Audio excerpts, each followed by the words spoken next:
Okay, so let's get started. So welcome everyone again. So I would like to start by wishing you a happy new year for 2021.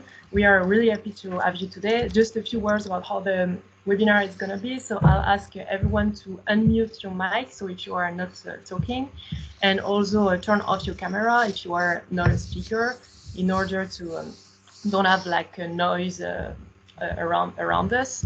So then we will have a specific time dedicated for question and answer. So when we have this time, you can raise virtually your hand and ask questions, or using the chat box on the side. And also, just to let you know, we are also recording this session. So some words about this session. So today, business friends are working in collaboration with the team Côte dAzur. So business friends, some word about us, introduce us. Me and Florence are working for this governmental organization. So what do? We are supporting foreign investment in France and helping companies setting up business in France, especially companies in healthcare. So we are both specialized in healthcare and helping companies from North America setting up. So today we are specifically working in close collaboration with the team Côte d'Azur region, because we are working with our region in France, and this region specifically has strong assets in healthcare, especially in high health, and also in the senior economy and our aging population.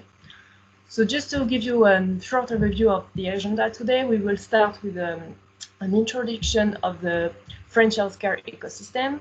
Then Patricia will go deeper on the Nice ecosystem and its assets. And we are really happy to have two guests today. So Professor Ille, Marius, working at the Nice Teaching Hospital, who is going to talk about IA approaches for pathology, and Ronan Bauer, working for Sineos, who is going to give us a testimony of why this American company chose France and particularly Nice to set up. So just some words about France among Europe. So in 2019, we have been ranked as the most attractive country for foreign investors in Europe. In terms of key data, what we can say about France is like we are the second largest market in Europe after Germany, and we are the world's best healthcare system, according to the WHO, in terms of access to patients. We also have a strong and give a strong support to innovation to our company, because we are the first place in hosting R&D activities, because we have what we call the research tax credit, which is really good for companies, and it means that 30% of your expenses can be in R&D, can be refundable. So if you don't generate revenue, it's going to be valued back as cash, and if you generate revenue, it will be subtracted from the general taxes. And this reform is really without conditions, so even the biggest company, they are getting it, so such as Medtronic, MSD, Sanofi. So really this attract a company to set up and perform research in France. So thank you, Charlotte, for sharing this key figure which highlight French healthcare as the flagship of the French industry. And now let's focus on artificial intelligence and the senior economy. And I will explain why France is considered as a leading European hub in this field. So first of all, we will look at the French government's support for artificial intelligence. And based on the 2018 report written by the deputy Cédric Villani, artificial intelligence in healthcare is one of the key pillars for innovation in France. And this report has shown concrete action with the creation of the Health Data Hub platform, which is one of the largest in the world. Another key pillar is the presence of numerous companies in the territory. We have more than 18 multinational companies, and as an example, we have Microsoft, Google, and Facebook, who have chosen to settle their first artificial intelligence center outside of the US in France. And moreover, France is ready for this growing opportunity due to the quality of talent and the presence of key opinion leaders in this sector.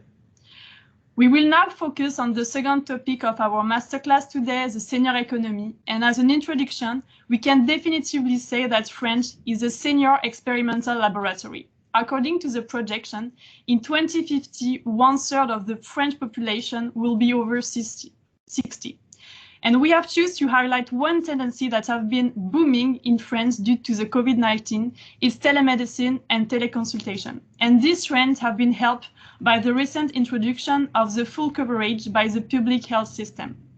And due to the lockdown, we have also notified that the senior population have made a big step into the area of digital health and artificial intelligence. So thank you for your attention. That was a short overview of the French ecosystem. And now I'm pleased to introduce Marius Ilié, which is our expert in the life science and artificial intelligence in Nice. And she will present the Nice ecosystem and its assets in digital health and senior economy. So thank you, Patricia, and the stage is yours. Thank you very much. I am Marius Ilié, and I'm working for Team Côte dAzur, which help foreign companies to set up their business in our territory. So we are based in the very southeast of France, and as you can see, we covered from Cannes to Menton, and we have a very huge R&D ecosystem. So if you are looking in the west, you can see that it's more about in Grasse we have the international capital of perfume. In the east, you can see the Nice Cte d'Azur area, which is very in advance for everything concerning the smart city. And we have a strategic urban development operation, which is Nice Eco Valley. And in the middle, you can see that we have Sophia Antipolis, which is actually the first technopark of Europe. We host more than 2,500 companies working exclusively on R&D, and there is more than 38,000 people very well qualified working on that topic. Next slide, please. So we also have the second international airport. So after Paris, we are well connected to all the European capital within 2 hours by flight, and we also have some direct connection with America and also with Asia and with all the Mediterranean area. Next, please. So the Côte d'Azur is connected in the middle of a powerful high-tech cluster. Actually, what you have to know is that we have two major French clusters, which is based here, which is Eurobiomed. It's a cluster concerning life sciences, and the cluster security solution for communication. So it's all about AI.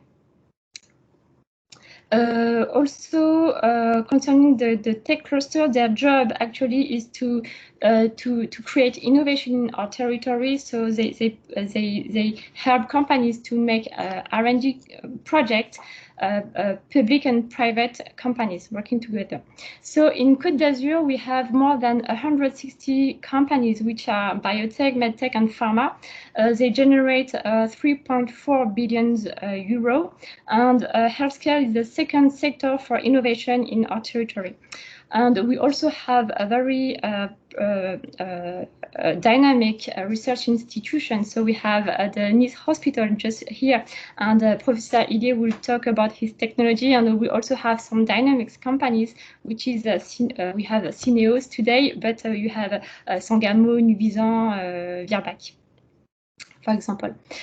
Just one word also about the AI in France. So Nice Cte d'Azur was selected to be home of one of the 4 excellent centers of AI in our territory in France. So we have two axes, which is healthcare and smart city.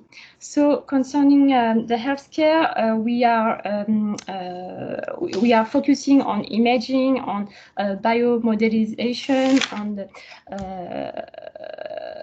biocomputing. Next, please.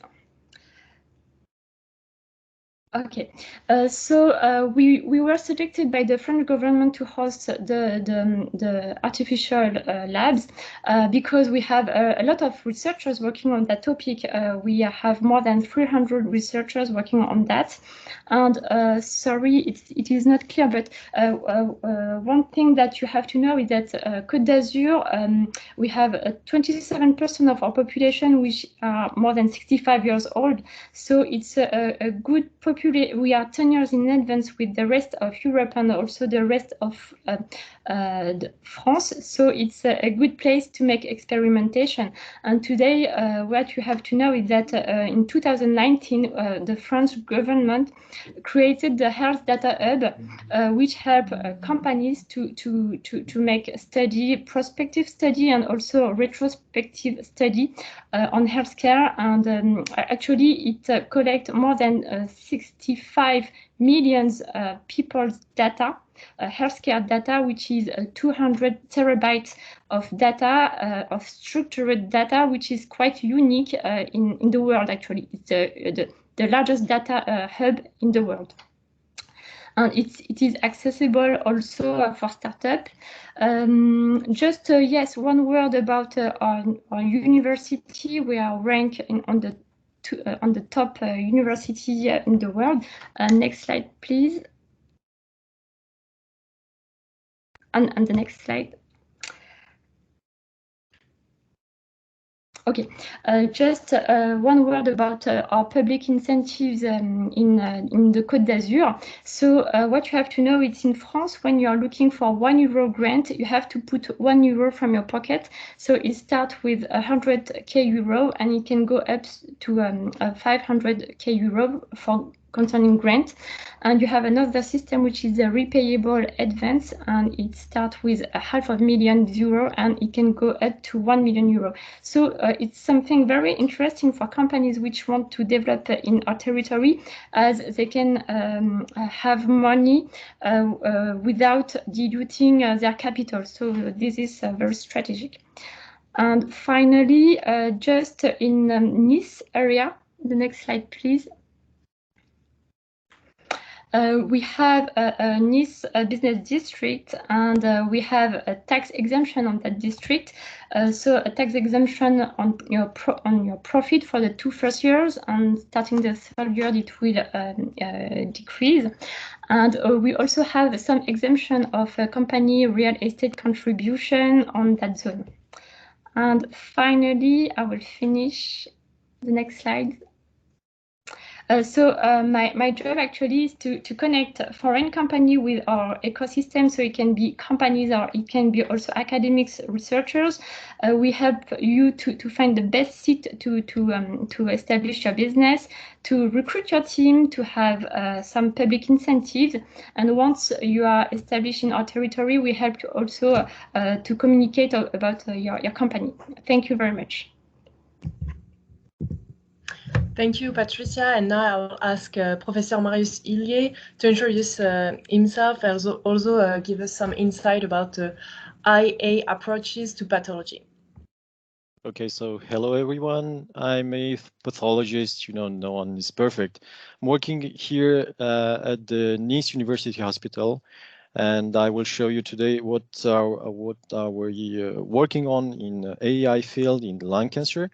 But before that, I want to present you my ecosystem here in which I'm working, which is a hospital university federation dedicated to fighting age-related pathologies in neoplastic diseases.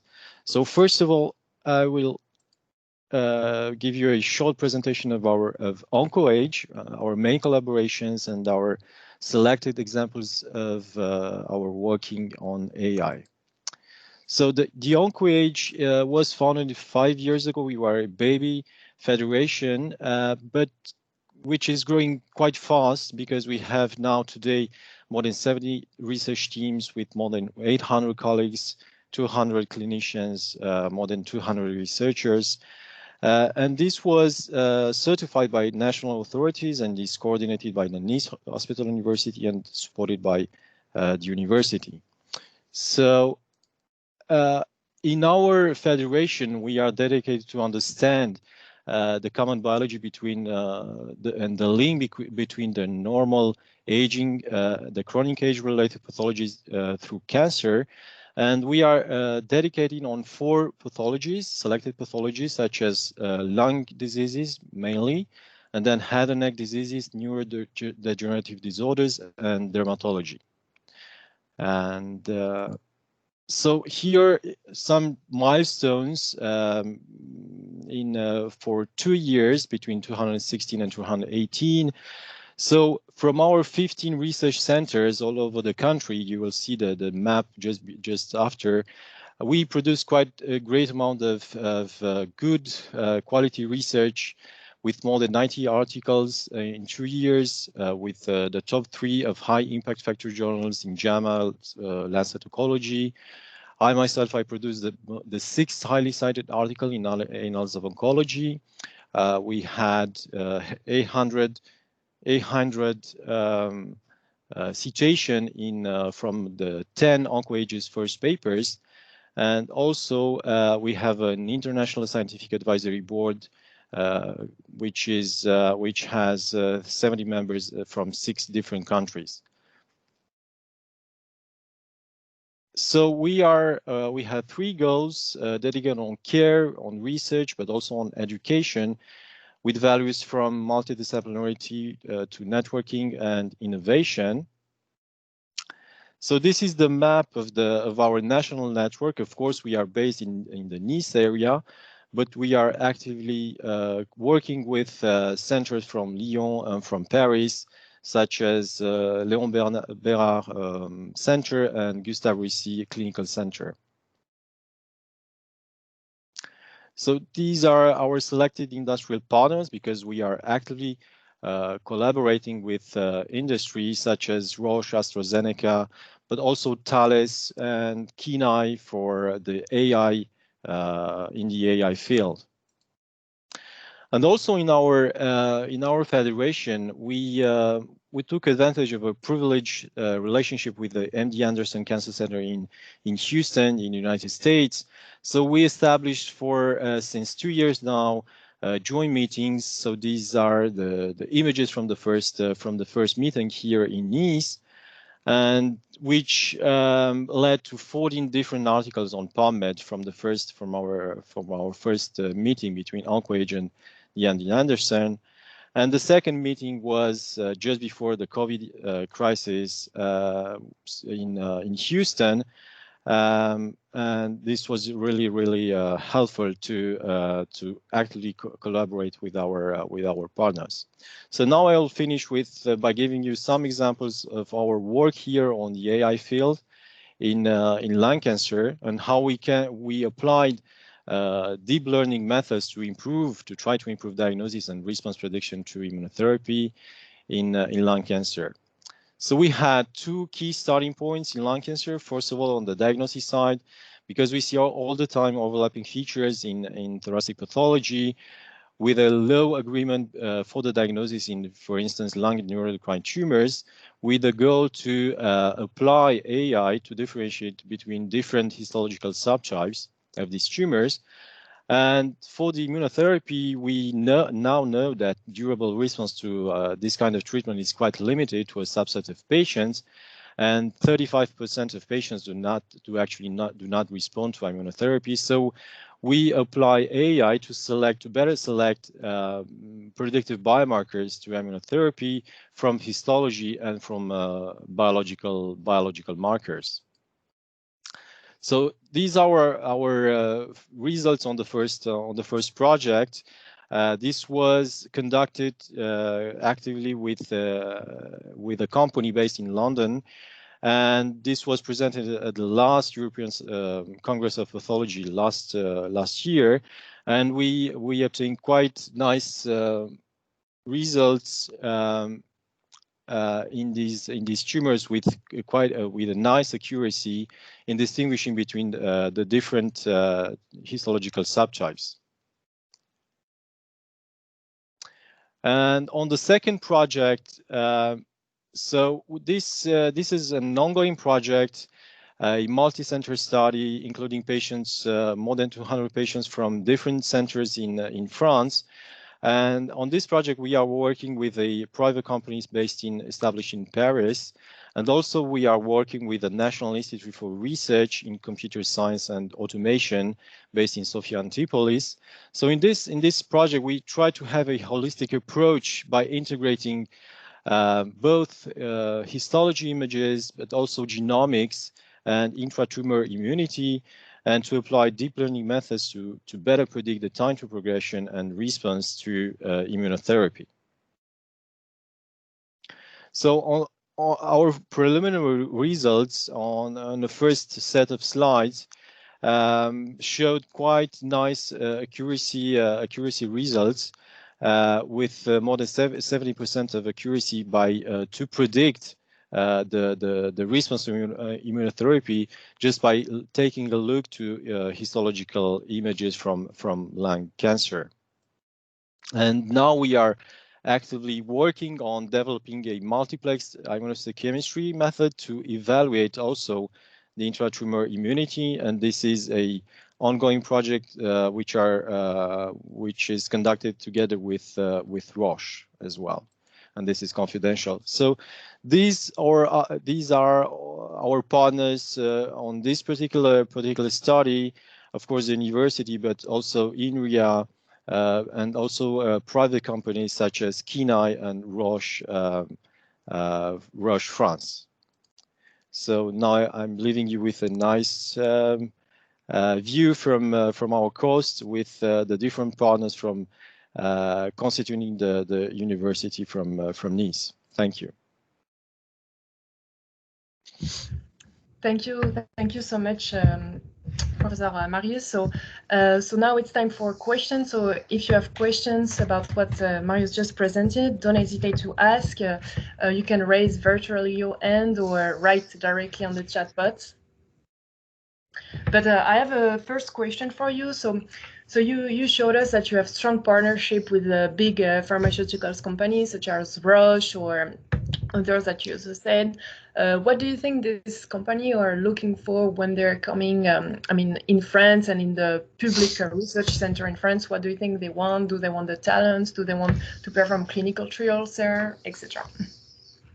So I think we are working. I have an experience with working with private companies from Europe, but also from the United States. So also from, for instance, and we have here a local biobank, a nice biobank working on lung cancer, for instance. And I know they are saying that they prefer to work with us because we are small but reactive. We have the nice expertise on both, and we control actually the expertise from the samples, from the patients, the samples associated with clinical data, and also to a nice network here locally and the national network as well.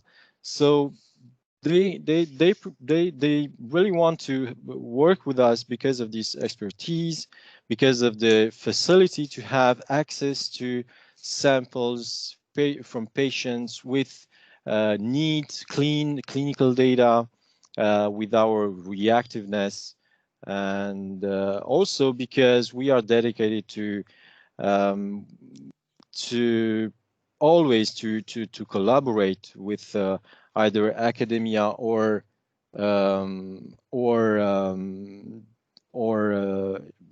industry partners. Okay, thank you so much for your answer.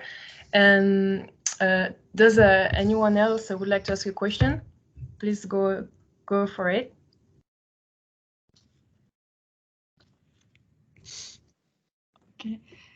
Okay, so thank you. I'll have another one. Sorry.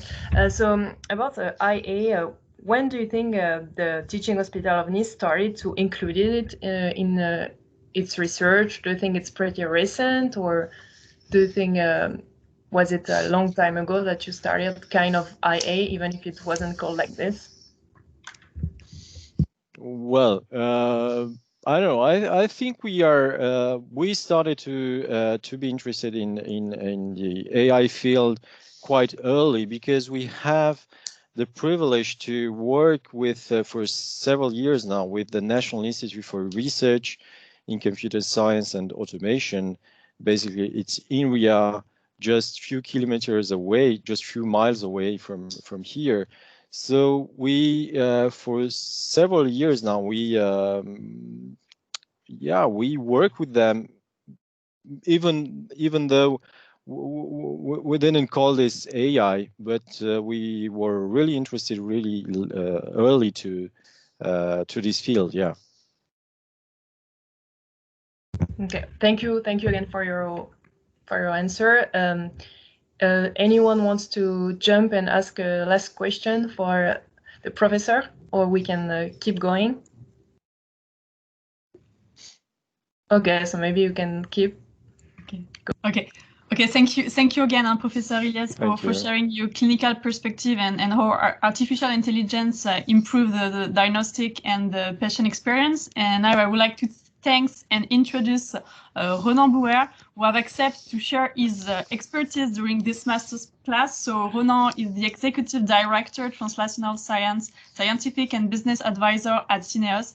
And we are more than pleased to hear about your testimony regarding Sineos' successful implementation in Nice region. So thank you, Ronan. Thank you very much. So maybe I will start. It's a very real pleasure to be with you today, of course. I will maybe start with a couple of elements that are important related to the company itself, Syneos. So Syneos is an American company incorporated in North Carolina, Mauriceville. So it's a US company, and this company was essentially focused up to 2018 towards the clinical development of drugs. So supporting big pharma, small pharma, biotechs, very small biotechs, but only at the clinical stage, and with a second focus that was related to the commercialization. This means market access, reimbursement for pharma, always for pharma for sure, but also having the possibility to delegate people to help you building your network for the sales staff, etc. So from that perspective, the goal for Syneos was to be able to build operational capability that can help them starting discussing with companies earlier than the phase 1 study, meaning the first stage of the clinical study, but at preclinical stages and even research stages. And one of the reasons for this is just because the innovation are coming more and more from very small companies.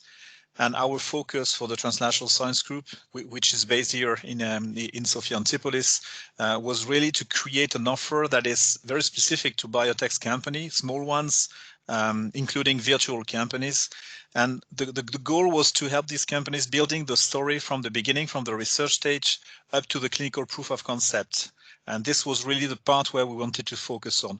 And the reason for this is most of these companies are in need for raising money. So usually you start with seed fundings, you get a Series A sometimes, you de-risk, you build your project. And after that, when you are in clinical, when you go for the clinical evaluation, the costs are raising a lot, but also the risk are raising a lot. So you need to raise funds from investors that are usually pretty specialized. So that means you need to come with a strong project, a clever one, of course. You need to have very good asset, but also very good understanding of the pathway, because at the end of the day, all the value of your projects will be related to the market, the indication you will be able to reach at the end. Even though you're a virtual biotech, for example, you probably will not the one who will sell the product at the end on the market, but still this is where you will be able to establish this value. So from that consideration and situation, we wanted to have resources in the research stage, and we also wanted to help the company, these companies, these biotechs, building the design for the proof of concept or the proof of efficacy, meaning the first study that will be able to demonstrate that the drug has a value in clinical use conditions. And for that perspective, we wanted to start with an operational capabilities that were existing. It's very difficult and very long to create from scratch this kind of facility. So if you can move to the next slide, maybe. Thank you. The business model is really was supposed to be organized and has been organized in a very collaborative way, meaning that if you want to work with small companies, you have usually very good people, very focused people, very clever, very good idea. But in small company, you will also usually miss some specific skills that will be needed at one stage. For example, if you're coming from biology, maybe the indication and the medical needs are not so obvious for you. If you're coming from medical needs, maybe the CMC, the drug production will be an issue for you, or the regulatory pathway you want to use. So this is where we try to combine these kind of capabilities existing within Syneos on the translational side or anywhere else in the company. I did not mention that, but Syneos is a pretty big company. It's about 24,000 people working there. So we probably have this kind of skills in-house, and the idea is really to build the model or the internal process that can help us identify this guy and help you being in touch with him, so that you can work in a sort of virtual incubator in a way. If you move to the next slide. The reason why we decided to build this facility here is just because we had the opportunity to have access to an R&D facility that was previously operated by a sponsor. Very nice facility, pretty recent one, very well equipped. And this company decided to, as a lot of pharma industry are doing at the moment, are still doing at the moment, I've decided to put its R&D under a fully virtual format. But up to the time they decided to do that in 2017, they had essentially all the capabilities, R&D capabilities in-house. So we used this facility and transformed this facility to build this translational offering from this R&D facility.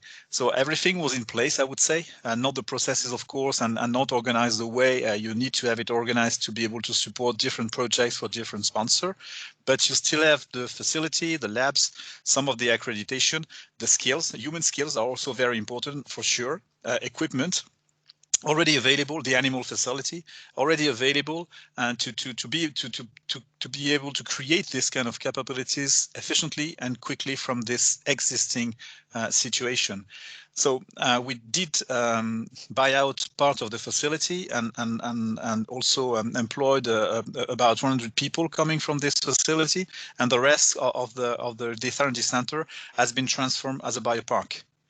So, for example, if you want to build a company, a biotech company, if you are looking for labs capabilities, access to an animal facility, you will be able to find place in this specific environment. So, if you move to the next slide, I will just try to point out a couple of explanations why we decided to install the company here, but also after a couple of years. Why we think that it might be a good idea. Some of the arguments I will raise here were not obvious from the beginning, but just appear to be something interesting based on my personal experience. So for Syneos, the first reason why we decided to locate the translational science group here is just because we had this opportunity to get this R&D center. To be fully clear, that one of the main reason was probably the main reason was this one. The second is this is a very dynamic region. I think you guessed you understood from the previous presentation that it's an international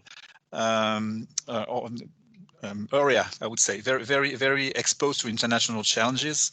The access is easy. We are 20 minutes from the second biggest airport in France, with a huge focus on innovation, as a lot of people already told. But this is also a very international population you have here. Just to give you a flavor, I'm living in a small town close to Sofia Antipolis, and more than 30% of the population are non-native French speakers.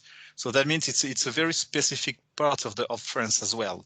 I would probably compare this to California in a way, in the philosophy, in the mind, and to some extent in the mindset as well. It's ideally located between Mediterranean Sea and Alps. So I guess maybe some of you knows this area is the southeast of France. But except for tourism, there's also another interesting things. Yeah, sorry. If you just consider the needs you might have to attract talent It's much easier to do that in this kind of area that's in other places. I wouldn't give any name, but some of the regions in the world are less attractive probably for people. The research tax credit incentive, I will not say a lot about this, but of course it can also be a good reason for this. The easy to locate for foreigners, something that is interesting. From my personal perspective, we worked a lot with international companies. About 40% of the sponsors we work with are located in Europe. 60% are located outside Europe. Most of them are located in the US, and a significant portion are also located in Asia. And when you speak to people and say, are you interested in the film movies, and you speak about the Cannes Festival and you say, yes, we're very close to this place, everybody knows more or less where you are, which is also something that can be interesting at the end. If you can move to the next slide. Another reason where I think it could be interesting, if you want to run your business global, the cultural differences are something that we often underestimate. It's not only because you speak the language that you understand the mindset, that it would be very easy for you to collaborate with a foreign country, especially if the culture is very far from yours. And what I just wanted to share here, and it appears to me, not recently, but not from the beginning.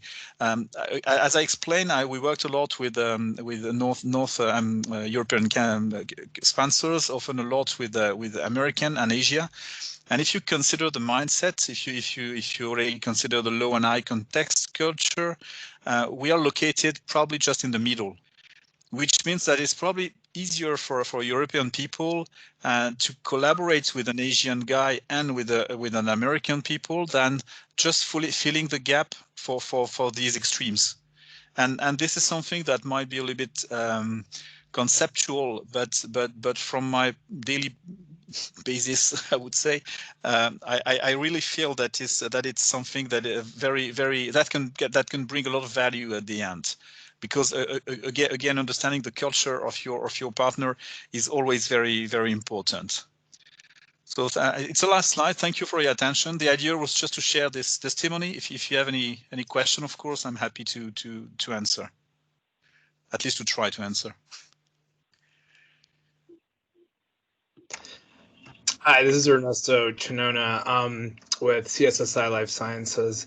Could you comment on what the investor climate looks like in the region, and perhaps what some of the strategies are for some of the local companies to approach something like the FDA while being in that region?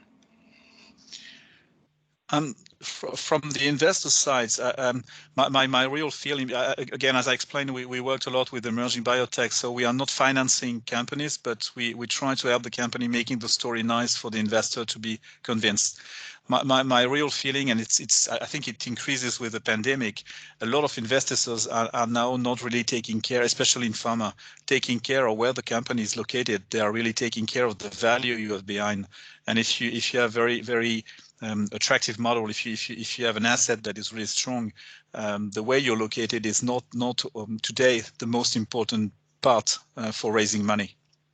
Just to answer for the first part, for the FDA, most of the companies nowadays who decide to work in pharma industry understand that they will need to go global very quickly.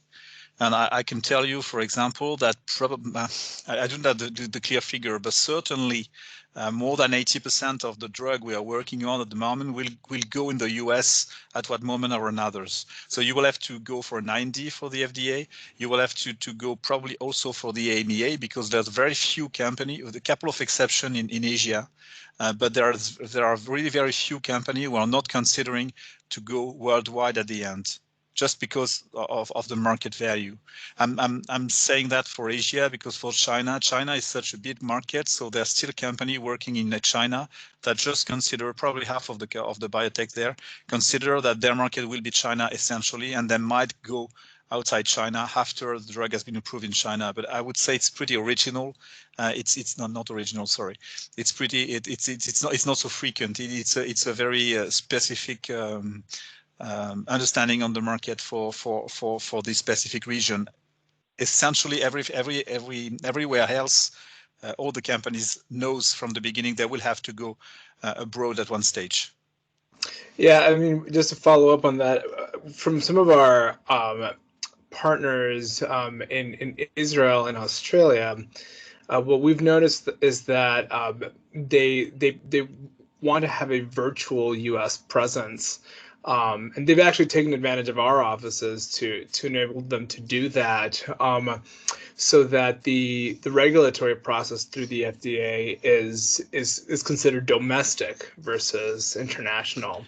Do you think there's an interest in something like that from the companies that you've talked to? We never pointed that out, but most of the company, when they consider going in the US for a clinical study, already have at least a partner or usually a presence. It can just be a bureau. So I'm trying to think if I have examples of companies with absolutely no implantation in the US.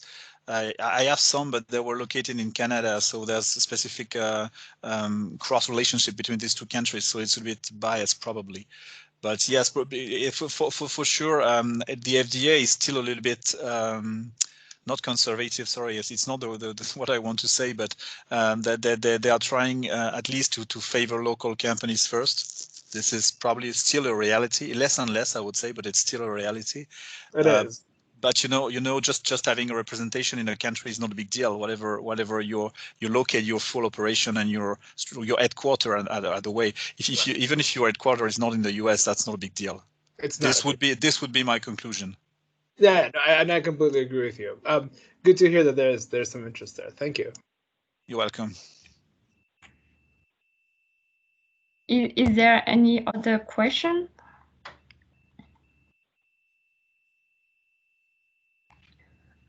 Okay, if not, thank you, Ronan, for your excellent presentation, and thank you everyone for your presence tonight.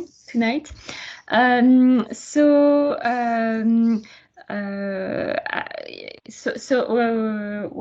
will be here if you want to have a one-to-one meeting. And we also will share our presentation. So do not hesitate to ask us. We will be available for that. Thank you, everyone, and have a good evening in France and good morning in USA.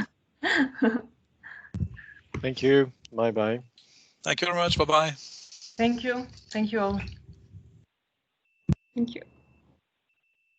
Thank you very much, all. Thank you.